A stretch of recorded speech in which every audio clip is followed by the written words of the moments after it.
Hola, yo soy Señora Nelson, and I'm here to help you master Spanish. Now, like and subscribe. I don't know why, but it helps tremendously. Entonces, por favor, like and subscribe. And if you're coming on and you're like, I would love to master Spanish, but I literally forget everything. No te preocupes. ¿Por qué? If you go to elizabethteachesspanish.com, there I have different courses depending on, are you starting from nothing? Are you remembering some things from high school but forgetting others?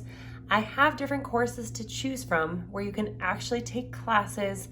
There's PDFs to go along with, there's homework assignments, all of that in order to help kind of relearn everything in Spanish. If you've already learned everything and you really just need extra help in order to get over that hump of insecurity or fear or whatever it is, por eso estoy aquí. So, like and subscribe and keep track of all of my tips in order to master Spanish. And this is how you're going to grow your confidence and your competence in fluency in the Spanish language. Entonces, hoy es muy sencillo, pero igual como siempre es sumamente importante. Hoy, my tip in order to master Spanish is perseverance. Now, here is the unfortunate truth about Spanish. It is unlike anything you have ever tried to accomplish academically, unless, of course, you've learned another foreign language. Then you're good. But learning a foreign language is unlike every other thing. And why is that? Because every other subject, every other content is dependent upon memorization. Spanish is not that. Spanish is take everything that you're learning and then manipulate stuff, change stuff, create stuff, and all of a sudden it's an art form and it's like engineering and it's like music and it is like all these other things combined into one. Por ejemplo, let me tell you a little bit of my story. So, me entering public high school, I went to a charter school that was very academic in middle school. So I ended up being a grade ahead of everyone else in math and science. I was in the honors English, all this stuff. However, my high school had really no incentive to get, my high school had the 4.0 system or whatever. So if I got between a 90 and 100, I would get a 4. And then your GPA averages out and all of that.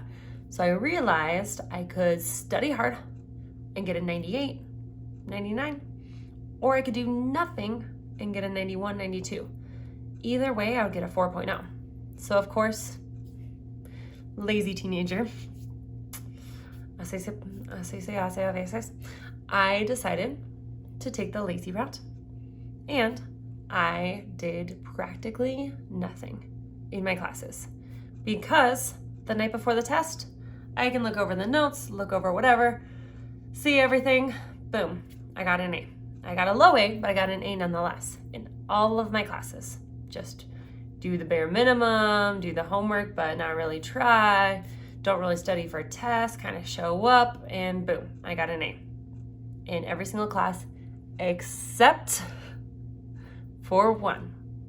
And to this day, it is a touchy subject. ¿Por qué? I got an A in every single class of mine in high school, except for AP classes, which were weighted. So I got a 4.0 in every single class, or a 5.0 if it was an AP class, except for one. And that was my Spanish 3 freshman year where I got a B+. And I was so mad because I worked so hard and I studied so much and I did all of the extra practices and my brain hurt.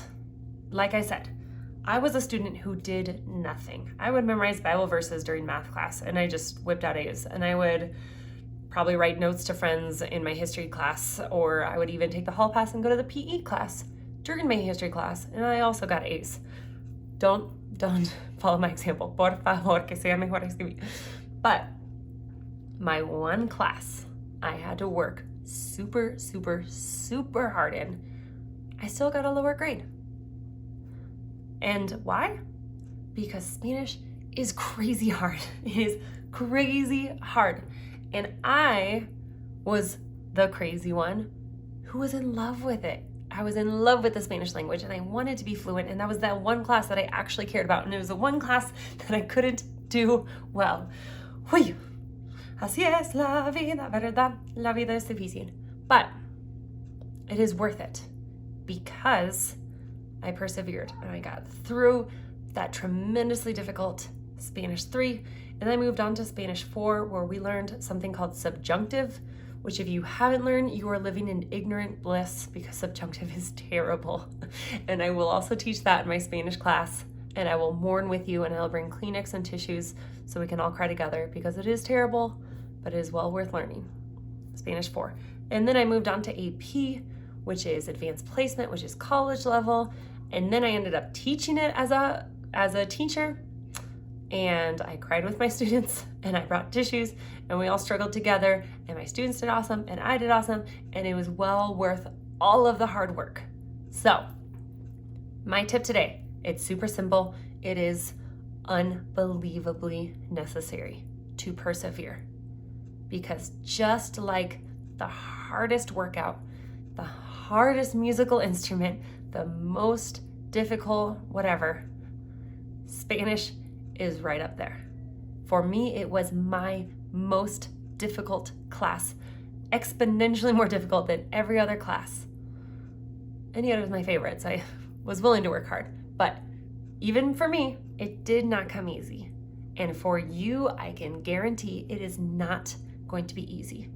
And if you take my courses, you're gonna pay your money, you're gonna be ecstatic, you're gonna go through 3 or 4 videos, and this is amazing, and you're growing so much, and then you get to video 5, and your world falls apart, and you can't do it, and you don't like it anymore, and it's way too hard, and you wanna give up, and it's terrible, and you just wanna throw in the towel, and I'm never gonna learn Spanish, I'm too old, and I'm too whatever, and I don't have time, and blah, blah. Don't. Persevere, persevere, persevere, because in the end, it is so worth it.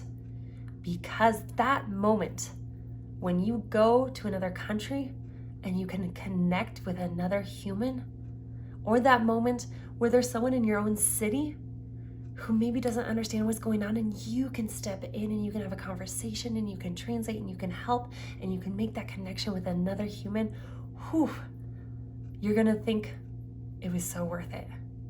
And when you're stumbling through whatever words and you don't really know what conjugation, but you're kind of just throwing out the vocab and the verbs and whatever you know, whatever that Spanish is giving you, and you're able to make a connection, you're able to communicate your idea, and you're able to communicate what you wanted to say, it is going to be well worth it. So the finish line is way far away, and you're going to have to run with patience. You're going to have to work with patience. You're going to have to strive with perseverance. And it is a long and difficult process, but I guarantee you're going to be immensely grateful and thankful that you did it when you're at that finish line. I know I was, and I know you will be as well.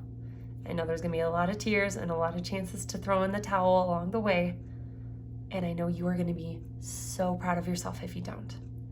So if you want to master Spanish, I guarantee you're gonna have to push yourself, you're gonna have to press on, and you're gonna have to persevere.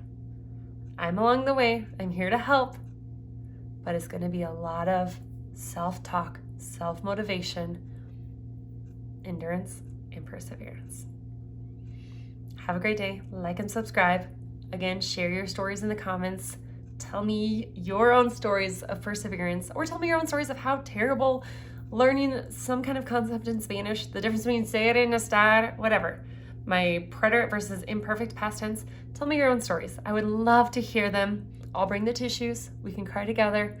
It'll be a great time. And then we'll keep persevering. ¿Verdad? So, see you next time, and keep it up.